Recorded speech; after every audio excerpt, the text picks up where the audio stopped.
at the beginning, I didn't say I'm going to spend the next 5 years living in a camper van. It was just for a summer, you know? So I said, I'm just going to do this for a summer. And then if I hadn't liked it, I could have just gone back, you know, to Auckland.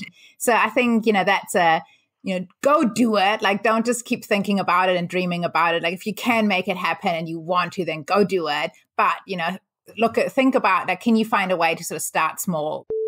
And I had a meeting. So you just pull over on the side of the road and you do your meeting and then you keep driving. Or, you know, I had days where I'd be like out kite surfing and I just like come in and I pull the wetsuit top down and I put a proper, you know, top on and I jump on a call for half an hour and then reverse. And right, because you have your home and your office with you all the time.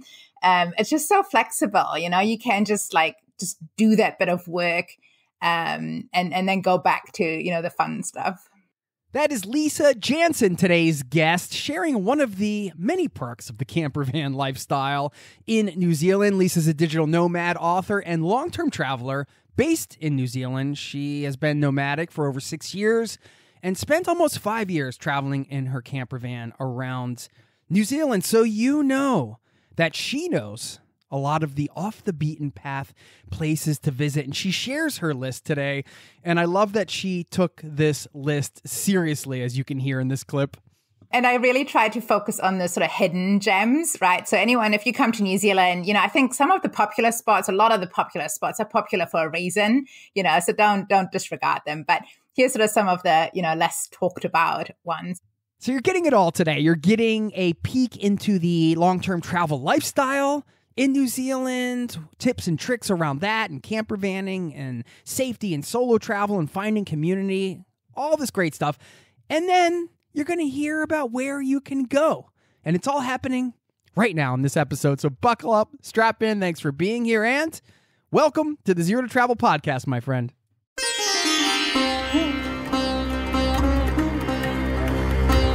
You're listening to the Zero to Travel podcast, where we explore exciting travel-based work, lifestyle, and business opportunities, helping you to achieve your wildest travel dreams.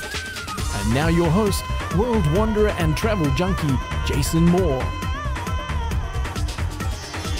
Hey there, it's Jason with ZeroToTravel.com. Welcome to the show. Thanks for hanging out, letting me bring a little travel into your ears. Today, this is the show to help you travel the world on your terms to fill your life with as much travel as you desire, no matter what your situation or experience. And New Zealand is a place I've had on my bucket list forever. I've always wanted to go there. I will get there one day. I promise you that. I'm laying down the gauntlet. I'm throwing down the gauntlet. You don't lay it down. You have to throw the gauntlet. I'm throwing it today. And I'm going to say I will be setting foot in New Zealand one day. And whether you've been there or you're perhaps planning a trip there, maybe someplace you want to go in the future, plenty going on in this episode in terms of practical tips, advice, you know, places to go, as we talked about at the top. And Lisa, she's got a wealth of experience and knowledge traveling around New Zealand. It's where she lives. And she's also an author. She wrote a book called Life Done Differently. We talk about that. The book is about deliberately prioritizing a nomadic lifestyle, favoring travel and van living over conventional, familial, and career pursuits. You can learn more about that at lifedonedifferently.com. Get ready for a fun one. And stick around on the back end. I am going to share a reminder, something that Lisa said in this interview that really reminded me of something not to do in life, because doing it can have severe consequences. You'll learn more about that in the back end. For now, please enjoy my conversation with Lisa, and I will see you on the other side, my friend. Cheers.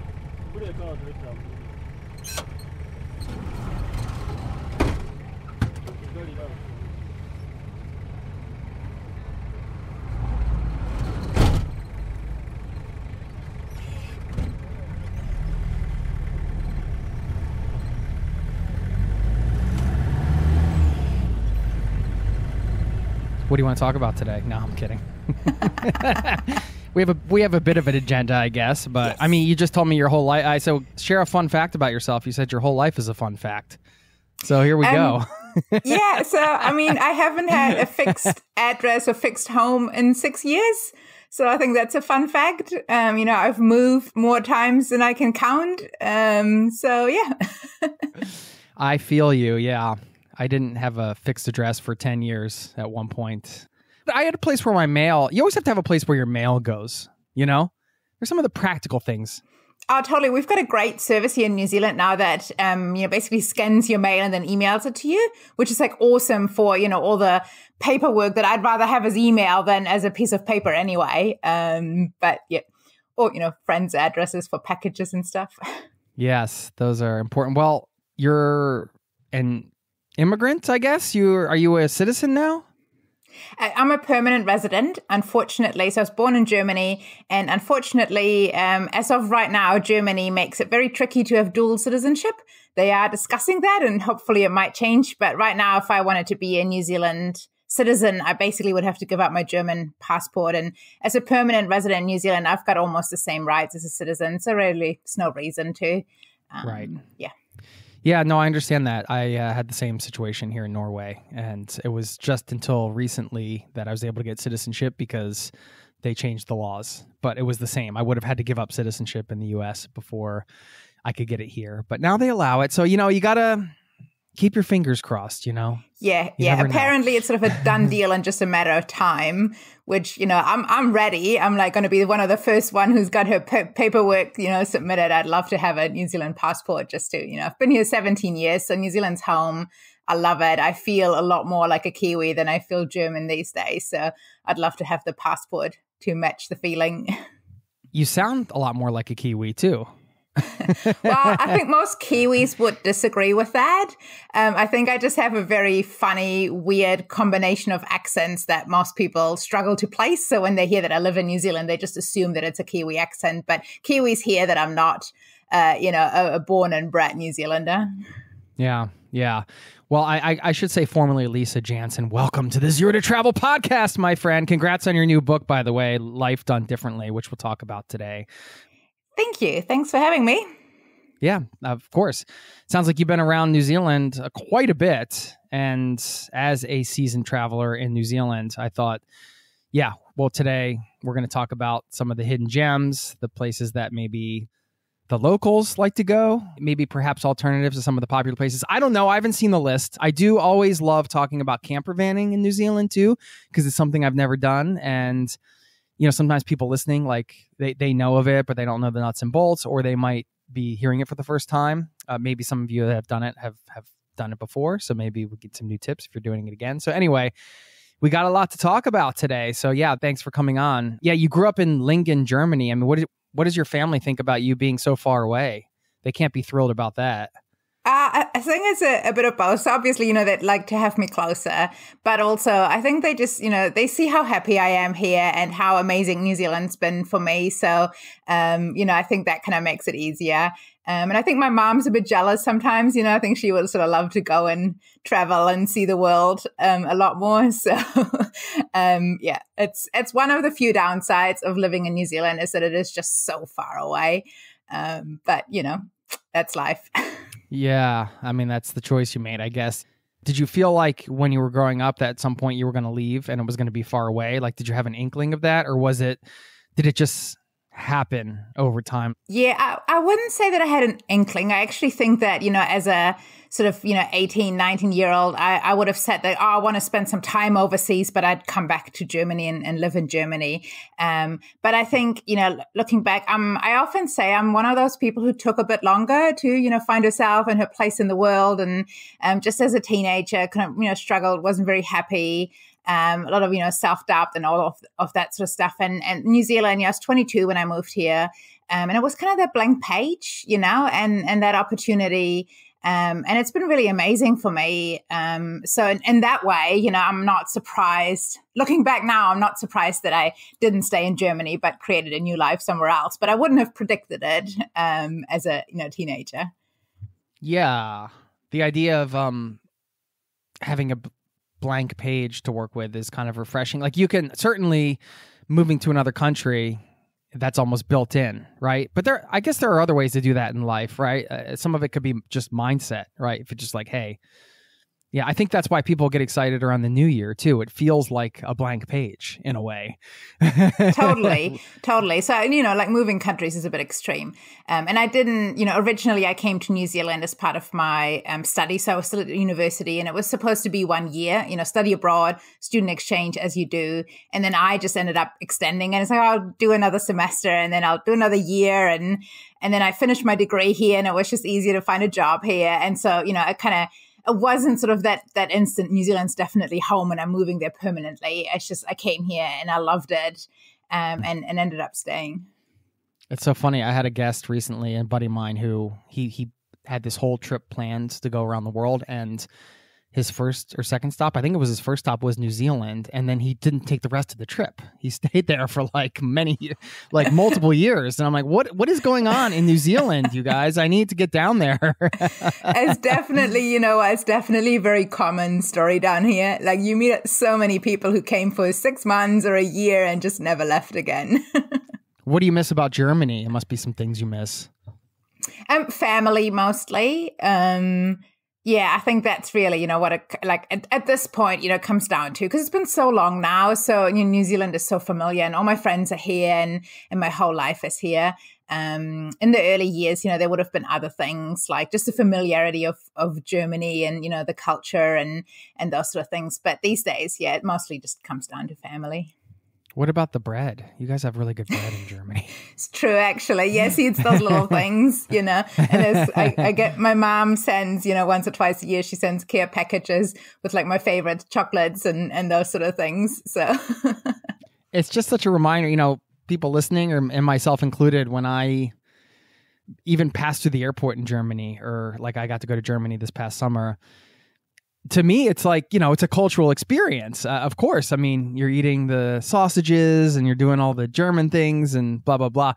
And for you, it's just like, oh, home. Like there's nothing exotic about it. It's just so funny how it's just really dependent on where you grew up. Yeah, so true. So true. Yeah. Yeah. Well, at least for me, one of the big draws for New Zealand is the nature. I wonder if that was something that's important to you in your life.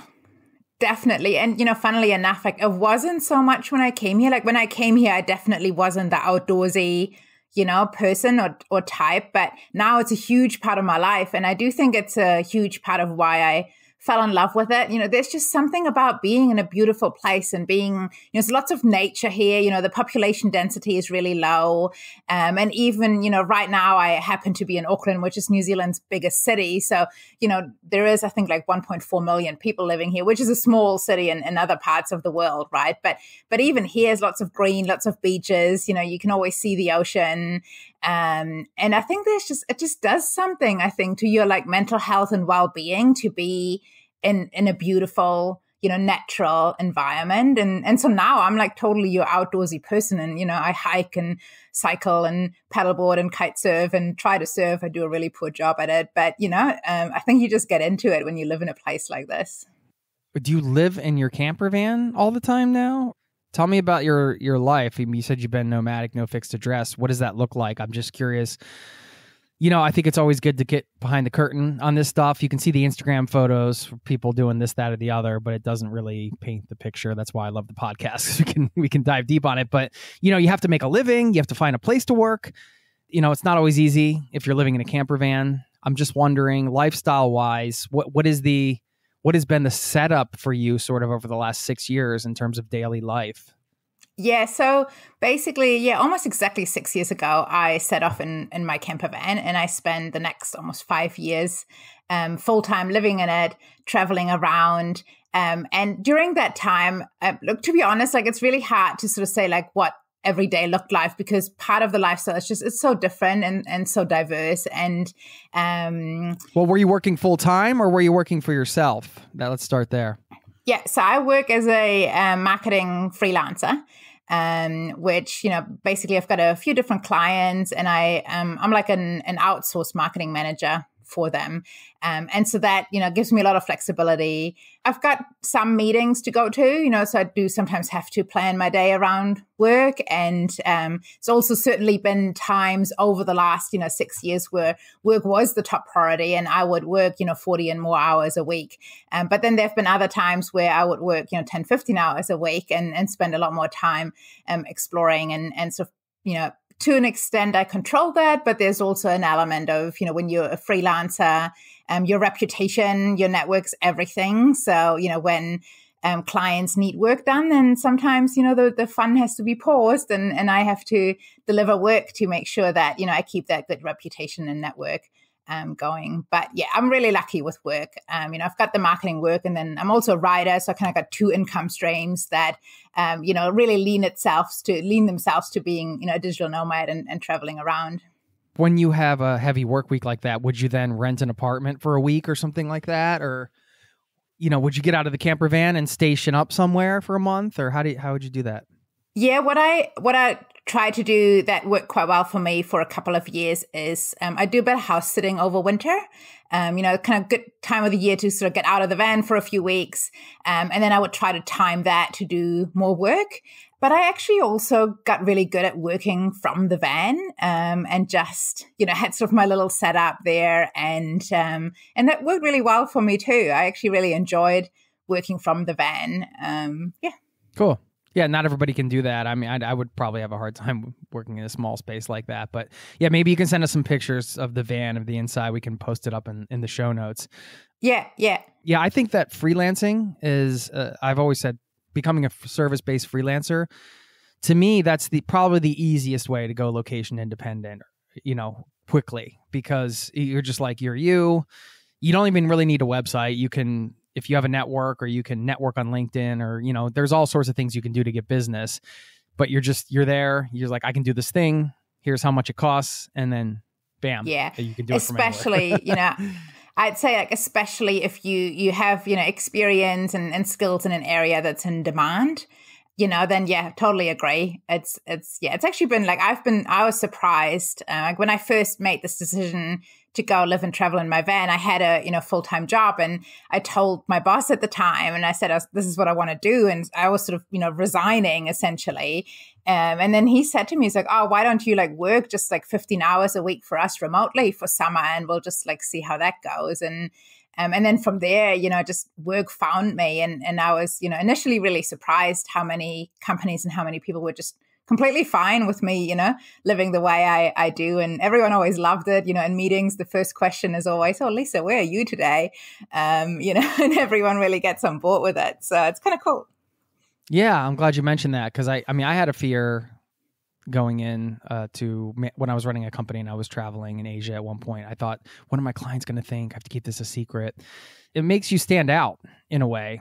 Also, that's interesting that your boss asked you if you could work remotely. Usually it's the other way around. But so you never know, it's always good to ask. I mean, maybe you have built-in ability to freelance. I'm speaking to the listener now. Maybe there's somebody that's like, if they just asked, maybe it could actually be an option, 5 years is no small amount of time to live in a camper van. So I know you have some advice to share, and let's do a little bit of a camper vanning around New Zealand 101, which I think we have to start with. I know a bit about this because I've read about it quite a lot over the years, but there are generally the marketplaces where you can buy the van, first of all, and then there's the resell places. I guess maybe they're the same places. So it's I don't know how to break this down. I guess I kind of do. First, you have to buy the van. Then you have to kind of pick the right one. And so that would be some advice there and on budget and buying the right one. We could start there. Yeah. So I would say, anyone who if you come to New Zealand for a couple of weeks or, maybe even 3 weeks, then consider renting one. It's just so much easier and hassle free and, it feels expensive. But yeah, it's just hassle free. And if something happens to the van, then the rental company is just going to give you a new one and you're off again and those sort of things. If you come for a few months, then definitely worth thinking about buying one because, renting would get really expensive. So the places to buy, we have a website called Trade Me, which is essentially our version of eBay. eBay never, got into New Zealand, so we made our own. Trademe.co.nz is the website. And so that's where a lot of camper vans are listed for sale. And then, especially over the last few years, we're also seeing a lot more on Facebook Marketplace. So those would be the, first two places I would go. I think most vans, showing up on either or both of those. Okay. Yeah. Yeah, good advice on renting first, too, if you're going for a small amount of time, because you can also test it out, test out the lifestyle. This is unique because you're also working in the van. So, and I think a lot of people at this point, if they're going to buy a van and go down there, especially people listening to this, they might be working at some point or working on a side project or whatever. So setup-wise, what are you looking for? Like, what do you definitely want to avoid and what do you definitely want to have? Let's say like the must-haves and the do-not-haves. Yeah, so I think the most important thing actually has very little to do with whether you're working or not. So we have something in New Zealand called the Certified Self-Contained Standard, and it is optional, so it's not mandatory. But essentially what it is, a certification that says, yes, your camper van vehicle is self-contained, so you can park somewhere and, leave nothing but footprints and tire marks behind. Unfortunately, over the last few years, the rules around this have gotten very strict. And so especially a lot of the smaller vans that, visitors and backpackers struggle to meet those requirements. And so that's just something to, be aware of. Essentially, if your camper is not certified self-contained, it limits where you can stay overnight. There's a bunch of places where, you need to have the certification to legally park overnight. But there's also, still plenty of options for, those who don't have it. Like essentially like all, commercial campgrounds welcome you one way or the other. It's mostly the freedom camping sites and, the really low cost ones where a lot of the time they don't have facilities. So they need you to have your own, toilet and rubbish facilities and all that on board.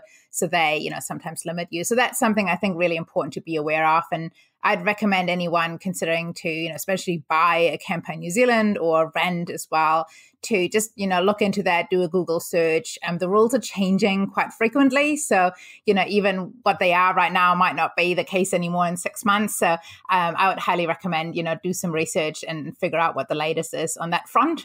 So, where you can and can't park in your camper. So that's the first thing I'd look for.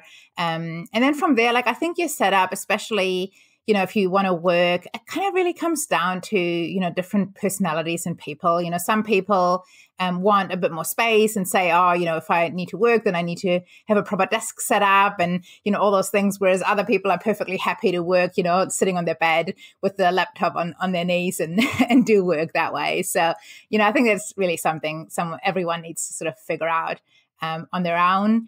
In terms of internet, if you're working, obviously internet connection's really important. A lot of travelers just hotspot off their phones these days. I don't know if that's just New Zealand or internationally as well. So, a lot of especially overseas people I've met, they just buy a good data plan on a SIM card and then hotspot. But Starlink really popular here as well now because, we've got still quite a lot of really really parts of New Zealand where you don't have cell phone coverage and some of the more traditional internet providers don't work. So that's where Starlink comes in handy. Starlink, yep. And we also have a couple of, providers. There's one called NetSpeed and one called Wireless Nation that sort of provide, mobile roaming internet plans. So a few options there. But yeah, most people just hotspot off their phones or use, libraries or public Wi-Fi at cafes and stuff as well. Cool. Yeah. Is self-contained just a fancy terminology for having a toilet on board? It used to be that, it used to be essentially that, you have a toilet and you have a rubbish bin, but it's gotten a lot more stricter. And so, I don't want to bore you with the details because it is quite technical, but basically, you don't just need any toilet now, but you need to basically have they call it a plumbed in toilet. So these, we call them porta potties, those mobile, little camping toilets that a lot of campers used to have, unfortunately don't fit that criteria anymore, which is a total shame. And I'm not liking it, but unfortunately is what it is right now. So yeah. Then, yeah, what I know this can vary dramatically, and since you have the websites, that's cool because now people, if they just want to research this trip, they can look into it themselves. But what would you expect to kind of spend for like a good solid, it's not going to break down every 5 seconds. Well, you never know that, of course, but like 10 grand, 20 grand. So I would say, 10 grand New Zealand is what, like six or seven US. That's probably, what I would say is kind of the starting point. You get vans below that, but then, they're often quite old ones, got a lot of Ks. So you really, do run the risk of something going wrong with it. So that's probably the starting point. And then obviously it's like the sky's the limit, in the other direction. Yeah, now you can, of course. Okay. Yeah. In terms of the freedom camping, that's the free camping, I'm guessing you kind of find the spot. How do you find, is there an app? Usually these are app centric where people find, this one app that tells them everywhere they can go. Yeah. So we have a couple. My favorite one is called Campervan.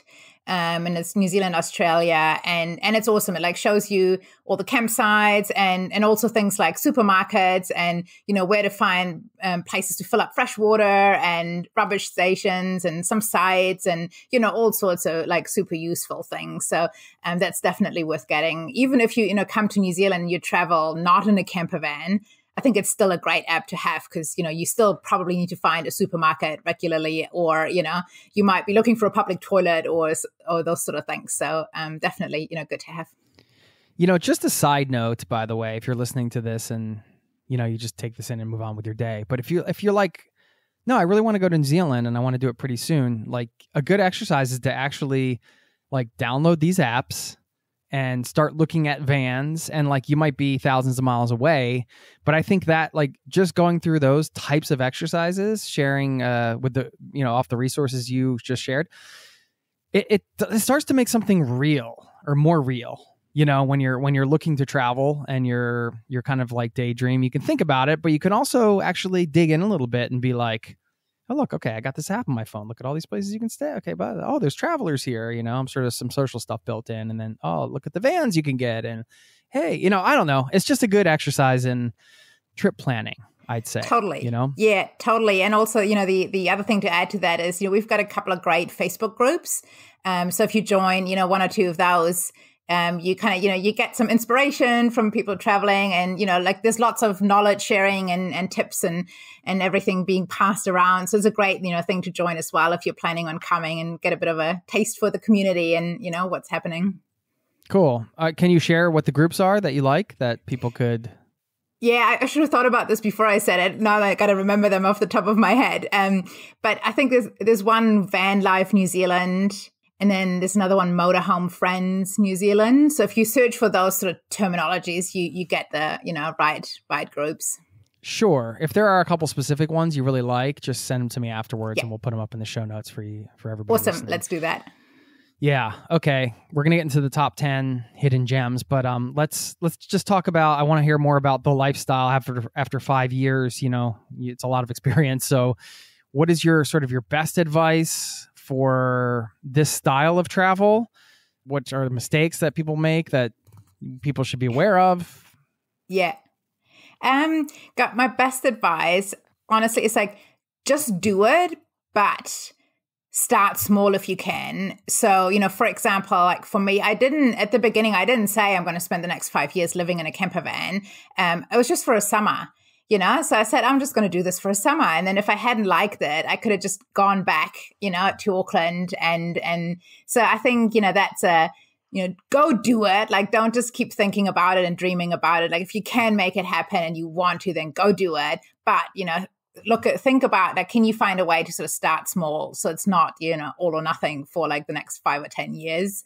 So I think that's sort of a tip. And in terms of mistakes, I mean, I've made a few, obviously. I think the biggest mistake I see, or the one that sort of has the biggest impact, I guess, long-term that I've made and that I've also seen a few others make is that, you don't do enough due diligence when you buy your van, and then you end up with one, so I've actually had 2 camper vans because the first one needed to be written off because of rust, which, as I learned afterwards, was a, very common issue with the type of van I had bought, and I clearly hadn't done enough, researched and asked enough questions, and, had to learn that the hard way. And I know a bunch of other people who've sort of been in similar situations where, you buy one of those older vans because you want to save money, and then something goes wrong, and then you have a massive, repair, and you maybe haven't budgeted for that.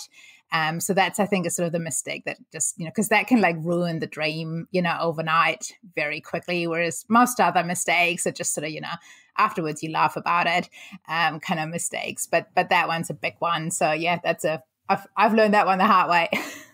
Okay. So take a small little bite first, try it out for a bit. And then if you want to keep going. And then the van due diligence, which I suppose there are people you can hire. I think I heard at one point, talking to a guest, that you can hire somebody to do the inspections and things like that before you purchase. Worthwhile investment. Yeah, so we call it a pre-purchase inspection here. Though I think it is important to remember that they don't pick up on everything necessarily, especially with a camper. Like they usually focus on like the mechanical side of things, and because they do those for cars, usually they're not experts at, evaluating camper vans. So I'd recommend to do some research as well and figure out, the brand you're looking at, are there any common issues that they're known for? And then like specifically when you get a pre-purchase inspection done, make sure that they look for that. And, and maybe like try to look yourself if you can, as well. So, if I had done that, I probably would have not ended up in the situation I was in. So. Right. Okay. At this point, you probably know what are the best one or two brands to kind of lock in on.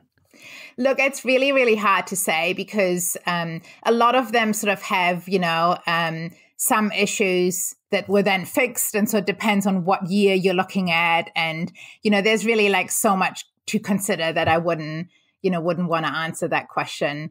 I can tell you, like, if you buy an older Ford Transit, then have a very, very close look for rust. Because apparently they have a reputation of rusting quite easily, and my one definitely did that. So okay, all right. Can you share a moment that with traveling by campervan that paints the picture of the perfect campervan day? Yeah. How about, so I'll tell you, I actually, so I, as you mentioned before, wrote a book about my experience. And so there is a section where I sort of describe a typical day. And so it kind of is, I was, the day I chose for, that to give that example, I was at, in Castle Point, which is on the North Island, on the east coast of the North Island. And so it was a typical day in the sense that, I got up and always make my coffee and then I read for a bit and, then I get up and have my breakfast. And so on that day, I worked for a few hours in the morning and then I had my lunch. And then in the afternoon, I, went out and I went for a hike up the hills nearby and, enjoyed the views. It's a really cool place, really sort of, kind of surreal landscape. And so, climbed up the hill to take that in and then, walk back down and had my dinner. And then after dinner, I'd, check in on, just a couple of emails or, and some days I'd actually then do a bit more work in the evening, especially if something, important or urgent comes up. And other days I wouldn't. And so that's sort of a typical example. And then of course there, some days I'd go and have an adventure in the morning and then work in the afternoon. And then, some days you just work and other days you just adventure, but that sort of is, the general balance for me anyway. That's what it was like. Cool. That's great. Yeah. There's a pretty, well, I don't know how popular it is, but there's an exercise you can do that I used to do with some coaching students and things like that called your perfect average day. And so you write out your perfect average day. If you search for that, I think Frank Kern, he did like a big talk on this and really lays it out. It's a great exercise because you're not doing like your ideal day where like I'm sitting on the beach all day and I'm, it's your perfect average day. And when you can like kind of start to put into words, write down what your perfect average day looks like, you start to formulate kind of a vision for the future for yourself in a way. And that's a great example of that. I think, how you described it, like getting up work, having some coffee, going out, getting some outdoor activities and some adventure, coming back. Like sounds like your perfect average day. Yeah, absolutely. And I think, the other thing that, with van life, that's so awesome that I loved about it is that, that was sort of an example of a relatively structured days, but it is so easy. I would have days where I was traveling, right? So I was going to a new place and I had a meeting. So you just pull over on the side of the road and you do your meeting and then you keep driving. Or, I had days where I'd be like out kite surfing and I just like come in and I pull the wetsuit top down and I put a proper, top on and I jump on a call for half an hour and then reverse. And right, because you have your home and your office with you all the time. It's just so flexible, you can just do that bit of work and then go back to, the fun stuff. You're just like, don't pan down. You're going to see half wetsuit, half like nice sweater top, half wetsuit. All right, let's get into some of these hidden gems because like you said, not to harp on it, but 5 years is quite a lot of time to travel around one country in a camper van. So I'm sure you've seen some things, done some things, had some good times, and we want to hear them, where the locals hang, all the spots we should go. We can use this for some future inspiration. Awesome. So I made a list earlier today and I started with 25 and I narrowed it down to 10. So okay. You took this seriously. All right. I like it. So here we go. And I really tried to focus on the sort of hidden gems, right? So if you come to New Zealand, I think some of the popular spots, a lot of the popular spots are popular for a reason, so don't disregard them. But here's sort of some of the, less talked about ones. And I'm going north to south. So we're starting at the very north of New Zealand. So there's a place called Spirits Bay. A lot of tourists go to Cape Ringa, which is almost the northernmost point, but it's a pretty lighthouse. And so lots of tourists go there. But actually, when you turn off the road on your way to Cape Ringa, you can follow a gravel road for 15 kilometers. And then you get to Spirits Bay, which is just a beautiful remote beach. And, if you want to meet locals, that's where you can go in January around the holiday times here. It's definitely super popular with locals up there. It's a very important area for Maori, so the New Zealand, the original people of New Zealand. So if you do go, please make sure you respect that and, ask for permission before you cross land and those sort of things. But they're super friendly. So, cool. So that's number one, Spirits Bay. Then we start going south. We're on the west coast now of the North Island. There's a place called Kaiwi Lakes. There's two lakes next to each other and really cool, amazing colors, like one of those surreal, how is it this color kind of places, and really awesome for kayaking or swimming.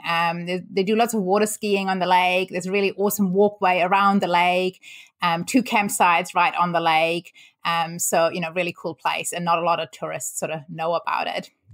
It's very close to we've got these massive trees, the curry trees and curry forests. So a lot of tourists go there, but they just drive straight past the signs to Kaiwi Lakes. So worth a turn off. Okay, great. We love places that are worth a turn off. And I also love surreal colored lakes. So perfect.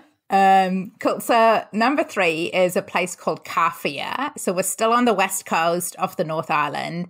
And Kawhia is a little village. There's not much happening there, but the reason it's on my list is that one of the very popular spots in New Zealand is the hot water beach on the Coromandel, which is on the east coast. A lot of people go there. It's crazy. In summer, hot water beach. So it's one of those places where you can dig a hole in the sand and then the hot water comes up and you can basically sit in a, little spa pool if you have the stamina to dig a big enough hole. It's a make your own hot tub place. Pretty much. But it gets so crowded in summer. And it's funny to think that there is this place on the other coast called Kawhia that also is a hot water beach and is just nowhere near as popular. So if you want to have a less crowded, hot tub on the beach, then go to Kawhia. There you go. Okay. Yeah. That's the place to go to have the make your own hot tub experience. I'm sorry I said that again, but I like the idea. It's that's a really good, that just sounds really fun. Yeah, it is pretty cool. Yeah. It's a lot of effort to dig the hole big enough, tell you that. Yeah. But, once you've done that, it's pretty cool. But it's like you earn your hot tub soak, but then you're sweating. So then you need to go jump in the water before you get in the hot tub, I guess. Yeah. But that's, you're right there. So you can just go from the ocean into the hot tub and back and forth, There you go. The cold plunge hot tub thing. That's great. And then the tide comes in and it's all gone. Oh, you got to start again. Love it.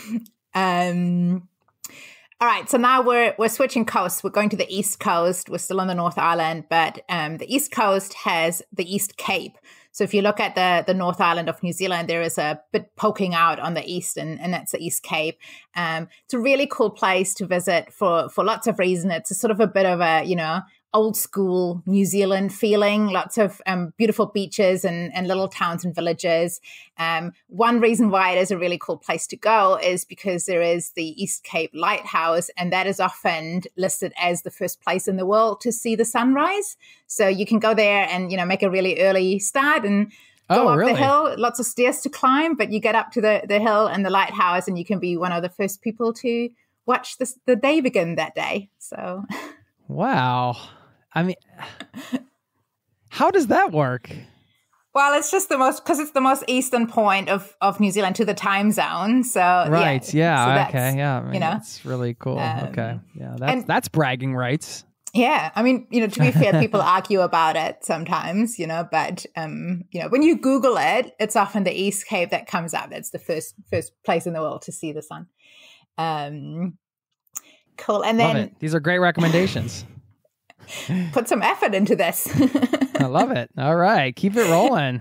So now we're continuing down the East Coast, but all the way south. So now we're at the very southern end of the North Island, and there's a place called Cape Palliser, which again is a cute little seaside village, and there's a lighthouse you can go up. But what makes it really cool is that, first of all, it's off the beaten track. Not a lot of tourists go there. And it's super popular with seals. So it's one of those places where, I kid you not, when you park up, you kind of have to be careful where you step because so many seals on the rocks, and they're really hard to see when they're lying on the rocks, right? So that if you love seals and you want to see seals, then Cape Palliser is the place to go. Okay. Can you send us this list afterwards? Because I want to make sure we get the spellings right. I don't normally post the list in the show notes because then I don't want to ruin the list. But I think in this case, we might have to because the spelling's a little tricky. But don't peek. We'll have to put a warning in the show notes, don't peek if you want to know what these are without, anyway, even if you do peek, you're not going to hear the stories behind them. Yeah. So. And it's always, there's only so much a photo or even a video can tell you, experiencing them yourself is always better. Yeah. So, all right. So now we're hopping on the ferry and we're heading over to the South Island. All right. You divided this in half perfectly, huh? 5 for the north, 5 for the south. Yeah. What can I say? Nice work. There's that German efficiency. Exactly. Right? Exactly. Can take the girl out of Germany, but can't take the German out of the girl. All right, cool. Let's hear it.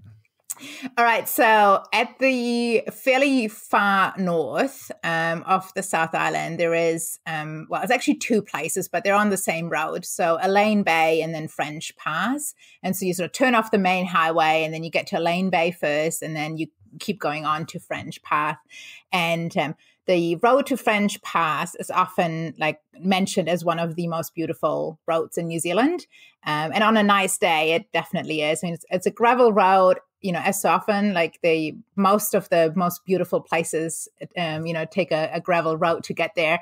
But just really stunning scenery. And then French Pass itself is known for, there is essentially a pass in the ocean where for whatever reason, the current is super strong. So you can see the current rushing through is just crazy speeds, and there's lots of fishing going on, and you see the boats just struggling to get through the gap in the between the islands, because it's got something to do with the ocean levels. There's a big gap, and all of a sudden gets a lot deeper. Or, don't quote me on this. Go look for yourself and read the signs, and then you'll know exactly why it's happening. But it's a cool place. So it's a really beautiful drive, and then a cool place.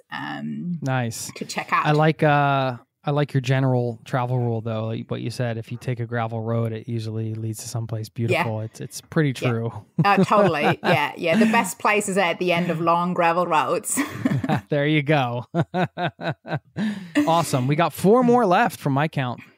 Cool. So number 7, and I think this is maybe on the list because I was recently there and I just like absolutely loved it.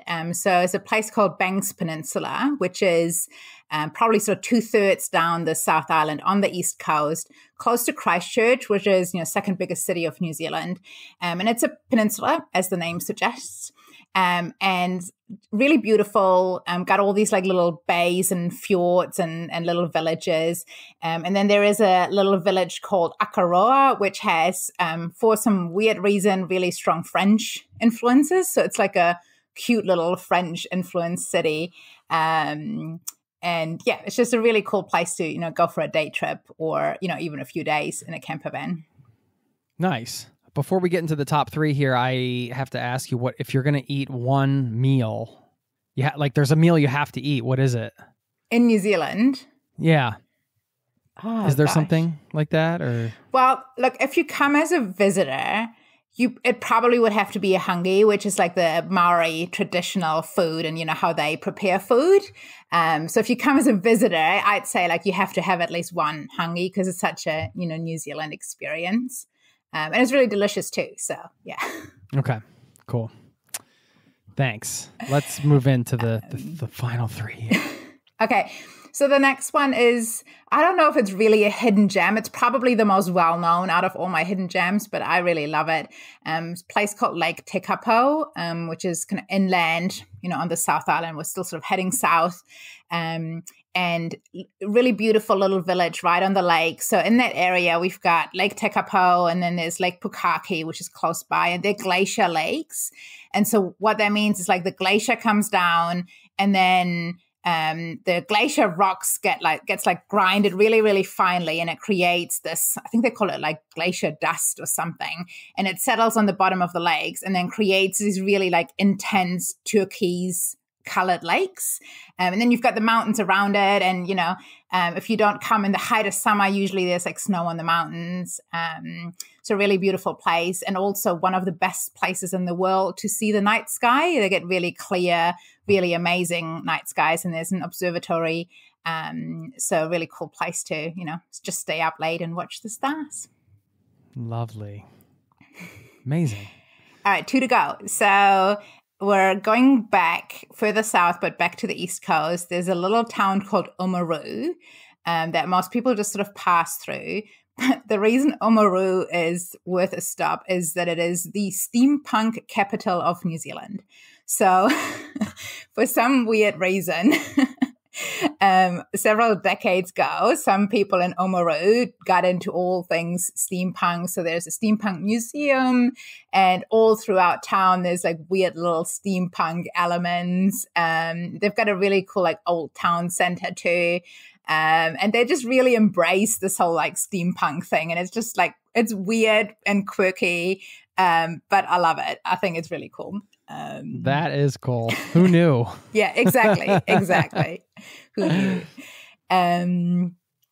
Cool. And so now we're getting to the bottom of the South Island, and there is an area called the Catlins, which is a really great place to travel, especially in a camper van. It's like one of those areas where, within like 100-kilometer stretch, maybe there's like so much to see, so many, walkways and waterfalls. And there's like something called the Cathedral Caves, which are really massive, cathedral shaped caves on the beach you can walk into.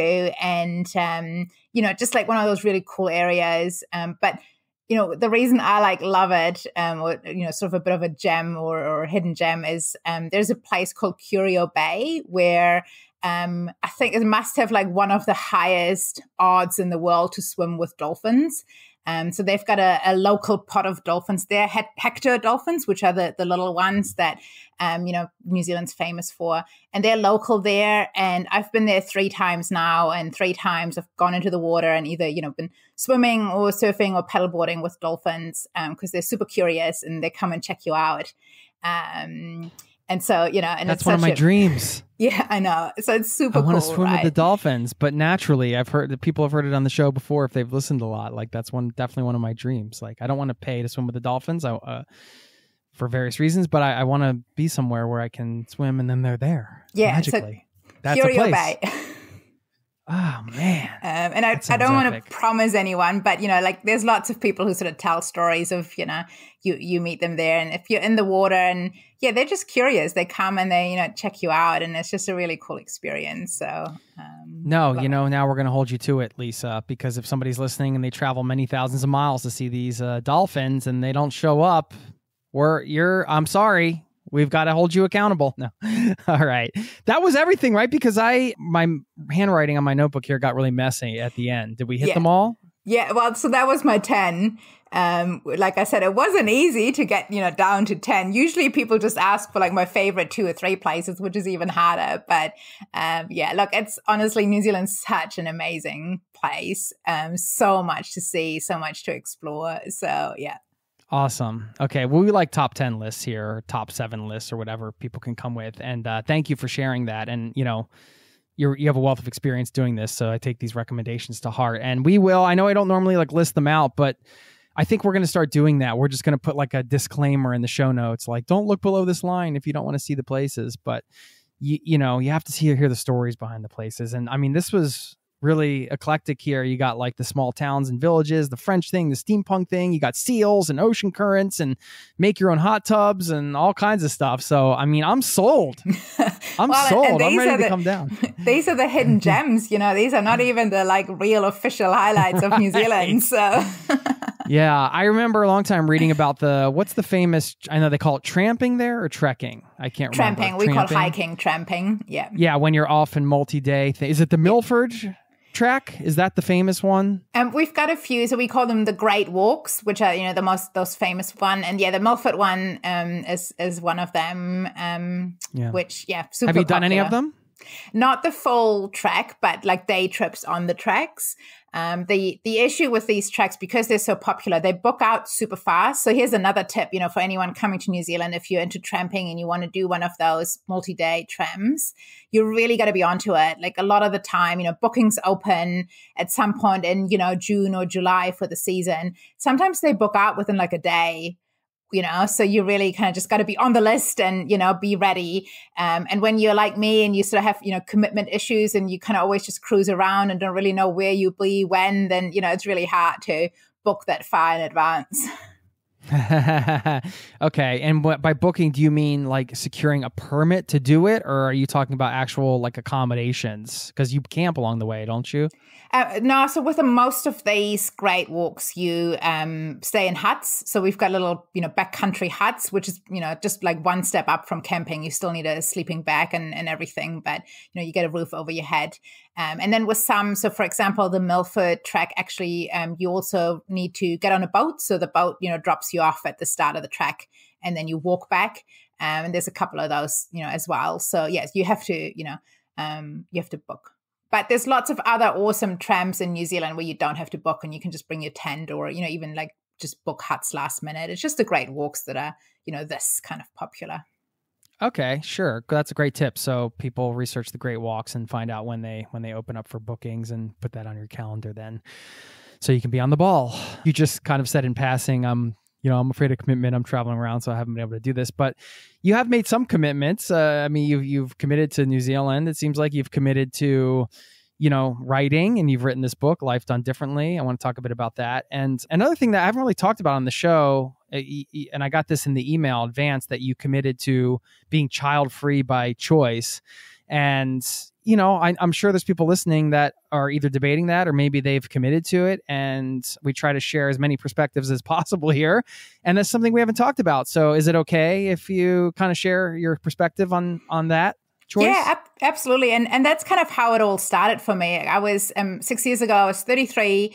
All my friends were getting married and having kids. And even though I sort of loved seeing it, and I didn't feel drawn to it. But at the time I was just, sort of thought, oh, maybe it's just a not yet kind of thing. But I really just started to ask myself, what else do you do? What do you do with your life if you don't want to do the traditional, get married, have kids, have a family thing? And that's kind of how it all started. And it's like, I'm going to live in a van and travel.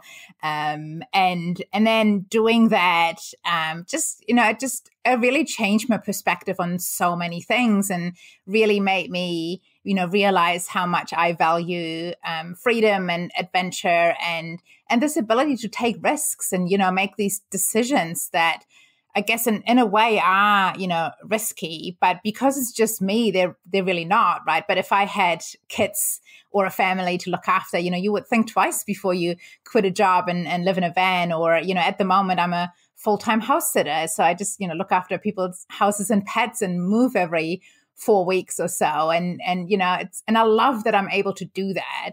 And so, realizing all of that about myself, just, through the journey that I was on, I ultimately, came to a point where I was like, no, this is actually, it's not I don't want kids yet. I actually, don't want to commit to that at all. Okay. And did you find it helpful to actually make that commitment, kind of that mindset shift fully, instead of being in the middle, kind of a debate mode, let's call it? Yeah, definitely. Like there was it was just always on my mind. And, we, unfortunately, like it or not, as a woman, there is a time limit, right? Like we have I hate the term biological clock, but, there is the fact is that, you can't just, most women can't just at 50 all of a sudden, it's like, now I want a kid. And so I knew that, if it is something that I want, then I need to, start working towards that and, find a husband and do the things you got to do. And so then, coming to that realization and feeling so at peace with that. And so, just having that knowledge and that inner confidence that was the right decision for me was, it was awesome. It was just a, weight off my shoulder, and now means that I'm really, ready to embrace all the possibility and the options that I have in life because of that. Yeah. Cool. Yeah. Thanks for sharing. There's a lot of power in making a decision. I think you can, I know in the past for me personally, I had sometimes some struggle with making decisions, but then when I was able to do a better job of that, it's just more clear once you make a commitment or make a decision on what, okay, you're like, all right, I'm not like halfway on this path or that path or like these 5 paths at once, splitting my body into 5 parts. I'm actually just like going to go down this path and let's see what happens. And it in a way, the constraint is liberating. I'm not saying this is a constraint for you. I'm just, talking about decision-making in general. Yeah, definitely. Yeah. Yeah. That commitment just opens up things in a way, it sounds like sometimes it can sound counterintuitive, like, right? Like if you're committing to something, you're eliminating all other options, depending on what somebody's thinking. But I think I find it to be the reverse in some ways. Committed to writing this book, or you're writing, and this is your 3rd book, I think, right? This one's called Life Done Differently, One Woman's Journey on the Road Less Traveled. It's a lot of effort to write a book. So why did you do it? I've always loved writing, and it's like, for me, it's like a way of, processing and thinking. And the way it started was that, last year I was getting to a point where I sort of, I think I'm going to take a break from van life. I think I'm going to do something else for a while. And that sort of led to me, now house sitting full time. I really miss the van, so I might have one again soon, but it's a different story. But I was sort of in that situation. I was like, man, I've been on this amazing journey for 5 years, and I just wanted to, I guess, reflect on that and relive that and really make sure that I, appreciate it for what it was. And so for me, the natural way to do that is to write about it.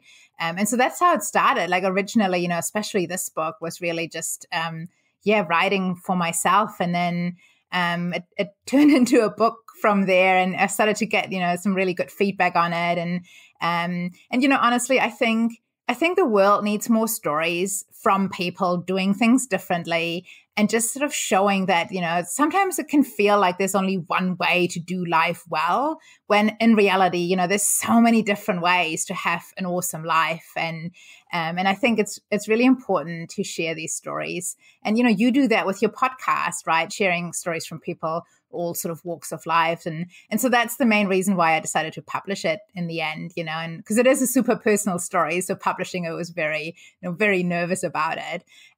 But yeah, I think the world needs more stories and more, examples of people doing things a bit differently. Are you going to publish it in German too? People always ask that. I would, the truth is, like, there's no way I could have written this book in German. My German's really bad these days. My family always makes fun of me. Oh, really? That's surprising. It would be awesome if it, it's been doing really, really well. Like, so far it's exceeded expectations. So if that continues, then I'd definitely be keen to translate it into other languages for sure. Yeah, cool. We didn't talk much about solo travel. Were you doing a lot of this as a solo traveler? Or? Yeah, like 99%. Yeah. Okay. So let's talk a bit about that, because I know that's an experience I can't have, solo female travel, right? Solo travel in New Zealand, whatever you want to share around solo travel. Like, what has it done for you personally, traveling solo? And you can share some tips after that. But yeah, what does solo travel do for your soul? Yeah, like I think for me, so I'm someone who is very good doing things on her own. I always have been. I'm someone who really, I guess, sort of thrives in solitude. So I know for a lot of people, it's a very scary idea to travel alone. I find the idea of like traveling in a small camper van with someone else scarier than traveling on my own. So I think I'm very good at that. New Zealand's also a very safe place to travel alone, especially as a female. I find, it actually, and I used to travel occasionally like solo, before van life, like internationally. And I always found it's actually easier to meet people when you're traveling on your own than when you're in a group. You seem sort of more approachable. And I've met some really awesome, people because they're on their own, you're on your own, and then you just, get together and you spend the day together or two. So I think that's an advantage of solo travel as well. And yeah, and in terms of tips, I did think about it at the beginning and, is this safe, what I'm doing? And I think ultimately, living in a van on my own, I don't think it's any less safe than living in a city on my own. If anything, city is probably riskier. But I did take a few, sort of small precautions. Like one thing that was really important to me when I bought my van is that you can like walk through, so you can get from the bed into the driver's seat. So if I would ever feel unsafe, at night or even during the day, I could just get from my bed or the couch into the driver's seat and take off. I never needed to, but sort of the knowing that I could was good. And, so those sort of little things I think you can, do to, just, make you feel safer. Yeah. Okay. Did you find that how was the community? I was going to ask about the community of travelers. I'm sure you're running into other campervanners and other independent travelers. How is that community? Yeah, it's awesome. Like it's one of the things that I love about the lifestyle is you meet people. Well, I feel like I've met so many people and had really awesome conversations with people that I probably wouldn't have met in normal life, from the young tourists from all over the world that, come to New Zealand and travel here to like the typical, the whole like traveling in a motorhome or caravan is super popular among retirees in New Zealand.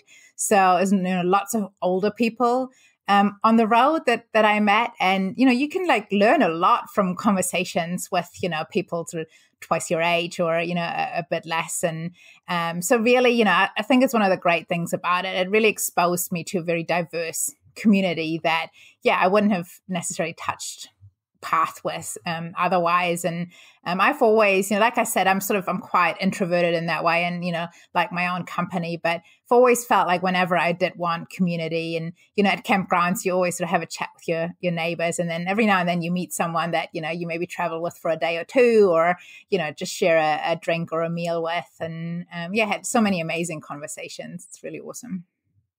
It's pretty interesting because, a lot of people I talk to are nomadic like you, but they go from country to country. And a lot of people that I talk with that have been in the same country for many, many years live somewhere because they moved there. But you moved somewhere and you're nomadic in that country. You didn't move there because like you wanted to live in some specific community. You're still traveling around. It's wow. It's different. Yeah. I just, wait till you come to New Zealand, you'll get it. You'll get it. Do you think you're going to pick a place to live in New Zealand at some point? Yeah, I think I will eventually. And, the the biggest downside of this lifestyle for me is that it is so hard to really have that community around you. So you meet amazing people and you connect, but it's always sort of in passing. You always, like, by nature, everyone's always on the move, and it's really hard to organize people and meet up regularly. And so I do sometimes, miss, being in a more stable community, getting involved, like doing a course, volunteering, having like your local coffee shop and those sort of things. So, I do think that eventually I will have, ideally I would have a base somewhere and then I can still travel a lot, but I have that base to come back to. That would be the ideal scenario. It is the natural life cycle of a nomad, right? At some point, I've heard this many times, and many friends over the years have done the same thing I have, which after a period of time, some of us, for me, like 10 years, some people 5 years, 3 years, whatever, and then they just crave the sort of the everyday life kind of thing, which seems ironic because that's what you left, but then there's beauty in both sides. Totally. Right? Yeah. And I also think, different things at different times in your life, I could see myself, have a base somewhere for, 5 years, 10 years, and then have another chunk of time on the road again. And, you just, yeah. If you couldn't live in New Zealand, where would you live? Like, they kick you out tomorrow. Oh my God, don't say that. That's like nightmare scenario. I feel like... Sorry, because they actually could. Yeah, that's true. You're not a citizen, but they're not going to kick you out. I'm not putting out that vibe to the universe, but, let's just pretend this is a hypothetical. I've put up a fight. Good question. I've always sort of felt drawn to Scandinavia, actually, like the Norway, Sweden, I think it has a lot sort of in common with New Zealand in terms of being very nature focused and, very lifestyle focused. So that could be something. Yeah. Cool. So we'll see you in Norway if you get, but it's not going to happen though. Don't worry. Self-publishing a book. Do you have, what's your best advice for that? Ooh, good question. So I think the biggest thing is that my first 2 books were with traditional publishers and the third one is self-publishing. And I think the biggest thing I've learned regardless is like the importance of marketing. You can publish your book, but unless you find a way to reach, readers and people know about it, it's kind of just forgotten because there's like hundreds of books published every day, probably these days. So that's the thing. The self-publishing specifically is, I would say, it's super accessible these days, which is awesome. But if you want to do it well, you have to put in a lot of time, and a lot of effort. I did some, like crazy hours. I probably spent more time now publishing and promoting the book than I spent writing it. So yeah. Right on. Okay. Yeah. That's for some people, that's the fun part. For other people, it's the not so fun part. Right. Thinking about the marketing, but cool. Thanks. Do you want to leave us with is there a New Zealand saying that you like a little something local that people say that get a little bit of wisdom or something like that you can leave us with? A little bit of wisdom. Gosh. Yeah. I don't know if there is one. Can't think of one. Like, we're sweet as. It's sort of the, bye, sweet as. See you later. Nice. Okay. Well, we can say that. Thanks for taking the time to share your tips. Yeah. Good luck with the book. Of course, we'll link up to all this stuff as I mentioned, and your book, Life Done Differently. Thanks, Lisa. Yeah. I hope we can stay in touch. Awesome. Thanks so much. Awesome to have a chat. And if you do ever make it down to New Zealand, let me know.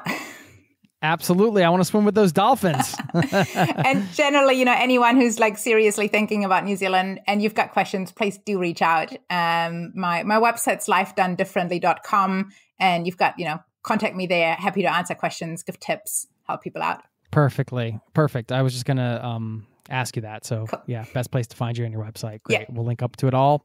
Thanks so much. Awesome. Thank you.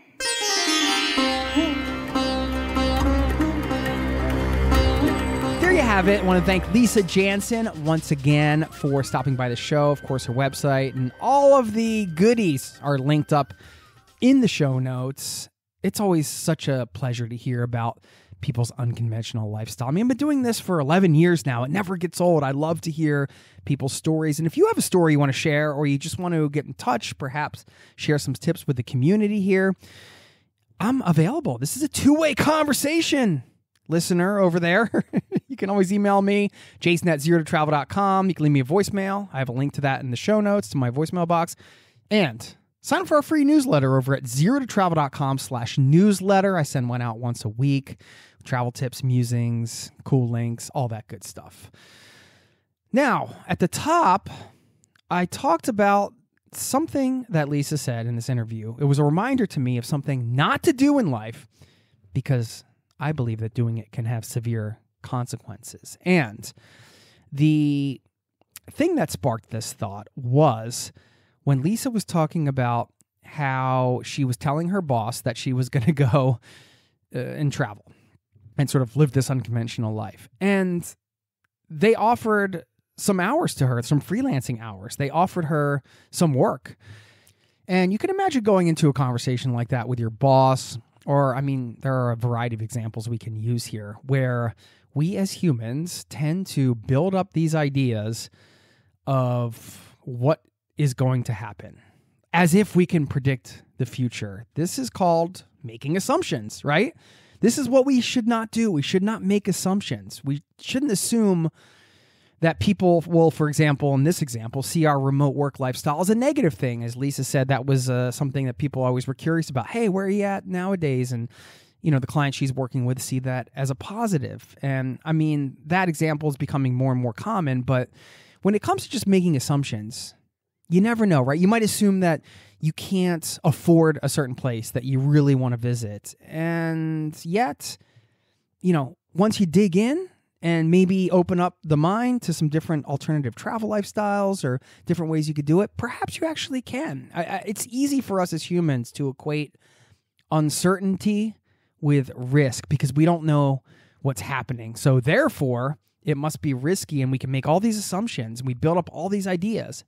But I don't think it's healthy. And I go on these rants to remind myself, but then I share them with you, and maybe it strikes a chord with you. It's just something I don't want to do in life, to make these assumptions. And it's a constant battle.